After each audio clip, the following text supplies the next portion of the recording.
Now at 11, CBS News Miami Investigations uncovers the new effort to strip teachers' unions of their power. It's happening in several states and now here in Florida with United Teachers of Dade being targeted. CBS News Miami's Jim DeFede explains what this means for local teachers.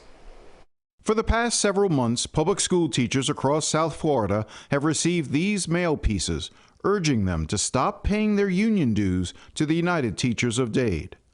Those flyers were then followed by this video released online earlier this month. We're here in Miami-Dade right now talking to all these teachers who are really interested in decertifying their union.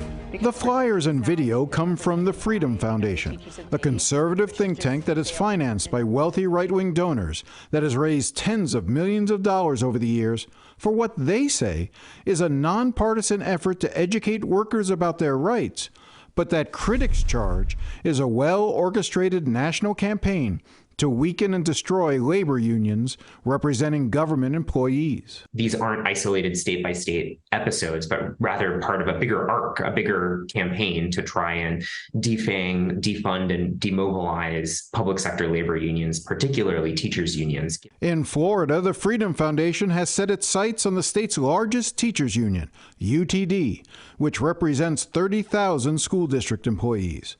In July, the Freedom Foundation held a national summit at this resort near Denver, providing all expense-paid trips for several Miami-Dade teachers to attend the conference, where it pitched them on the idea of creating a group to take down UTD.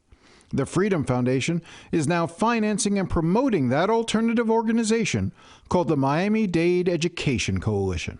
Rusty Brown is the Southern Director for the Freedom Foundation. How much money has the Freedom Foundation spent so far on their campaign here in Miami-Dade County? I don't have that number in front of me. I mean, it's obviously not small. I mean, you can do the math on what mailings cost. They're not cheap, but like I said, that's not something I'll shy away from. You know, this is going to be a very expensive campaign. Reaching out to 30,000 people is not cheap any way that you cut it. How much are you dedicating to this campaign against UTD? Whatever it takes. We're going to be solely focused on working for the teachers at providing the best classroom conditions, the best local school conditions possible. Sean Baytall has been a teacher in Miami-Dade County for 30 years. A longtime critic of UTD, Baytall has run and lost to be president of UTD in the past. He was among the teachers who the Freedom Foundation flew to Denver for the Teacher Summit and is now the spokesperson for the newly formed Miami-Dade Education Coalition. When Miami-Dade Education Coalition succeeds at replacing the United Teachers of Dade, you're going to see your dues drop. Teachers currently pay a little less than $1,000 a year in union dues, which is typical for teachers' unions across the country. But because Florida is a right-to-work state, no teacher has ever been required to pay union dues. They are entirely voluntary. And even if a worker chooses not to pay, they still reap the benefits of the pay raises and other perks the union negotiates. What is your dues going to be? I'm going to say we're looking at probably half of that, around $400 or less. They would be able to cut the dues, Baytall said, because the Miami-Dade Education Coalition would no longer contribute money to the American Federation of Teachers or the National Education Association, groups that conservatives have targeted for years by claiming they promote a radical agenda. And cutting the funding for those national teacher unions is exactly what the Freedom Foundation is after.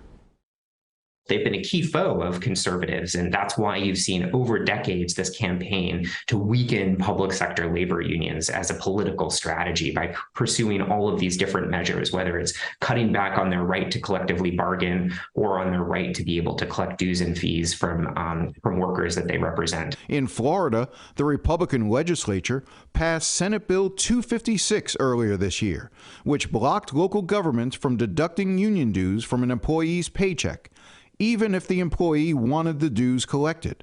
Employees would now have to either mail in their union dues or create another mechanism to pay them. You wrote that. You helped write that bill, right? You wrote it? Correct, yes. Why did you write SB 256? So to help employees in Florida hold their unions accountable. You measure success by the amount of union dues that unions are no longer collecting. Is that a fair statement?